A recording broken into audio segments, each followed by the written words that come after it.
সময় যত গড়াচ্ছে ততই ভয়াবহ রূপ নিচ্ছে ইরান ইসরায়েল যুদ্ধ।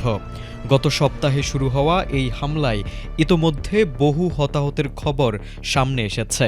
দুই দেশের পাল্টাপাল্টি হামলায় আতঙ্ক ছড়িয়ে পড়ছে গোটা বিশ্বে। এমন পরিস্থিতিতে নতুন করে উত্তেজনা তৈরি করেছে চীনের অবস্থান। ইসরায়েলের বুকে কাঁপন ধরিয়ে এবার যুদ্ধে ইরানের পাশে দাঁড়িয়েছে বেইজিং। এমনকি ইরানের হয়ে সরাসরি যুদ্ধে নামার ঘোষণাও আসতে পারে বলে আন্তর্জাতিক মহলে গুঞ্জন চলছে। ইরানে যুক্তরাষ্ট্র ও ইসরায়েলের সামরিক আগ্রাসনের কঠোর সমালোচনা করেছেন চীনের পররাষ্ট্রমন্ত্রী ওয়াং ই। একই সঙ্গে ইরানের শাসন ব্যবস্থা পরিবর্তনের যে কোনো চেষ্টার বিরুদ্ধেও হুঁশিয়ারি দিয়েছেন তিনি। তার মতে, এমন পদক্ষেপ শুধু পরিস্থিতিকে আরও জটিল করে তুলবে। সম্প্রতি বেইজিংয়ে এক সংবাদ সম্মেলনে ওয়াং ই বলেন, সামরিক শক্তি ব্যবহার করে বর্তমান সংকটের কখনোই সমাধান হবে না। তিনি সংঘাতের বদলে কূটনৈতিক আলোচনার মাধ্যমে উত্তেজনা কমানোর জোর দিয়েছেন। ওয়াং ই সতর্ক করে বলেন, বিশ্ব আবারও জোর যার মুল্লুক তার এমন পরিস্থিতিতে ফিরে যেতে পারে না।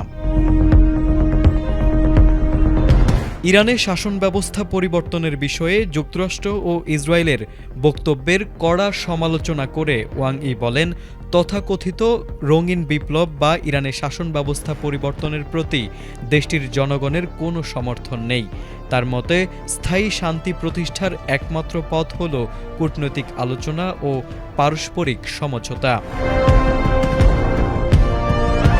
চীনের পররাষ্ট্রমন্ত্রী আরও বলেন, ইরানসহ সব দেশের সার্বভৌমত্বের প্রতি সম্মান দেখাতে হবে এবং মধ্যপ্রাচ্যে চলমান সামরিক অভিযান অবিলম্বে বন্ধ করতে হবে, যাতে সংঘাত আরও না বাড়ে এবং অন্য অঞ্চলে ছড়িয়ে না পড়ে।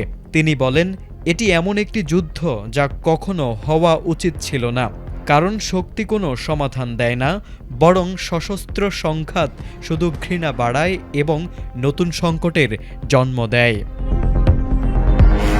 তারেক আজিজ, এটিএন বাংলা।